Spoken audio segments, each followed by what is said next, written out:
गुफ्तगू कीजिए मगर एहतियात के साथ। लोग मर भी जाते हैं अल्फाज के साथ।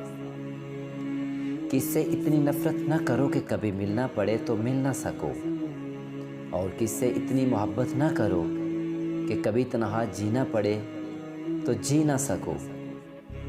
रिश्ते कुछ वक्त के लिए नाराज़ तो हो सकते हैं, लेकिन टूट नहीं सकते। जो टूट जाएं वो महज गलत फैसले होते हैं।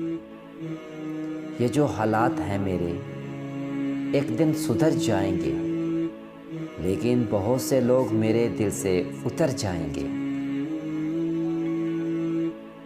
बद्दुआ सिर्फ अल्फाज नहीं होते, जिसको दुख दो उसकी आह भी बद्दुआ बन जाती है।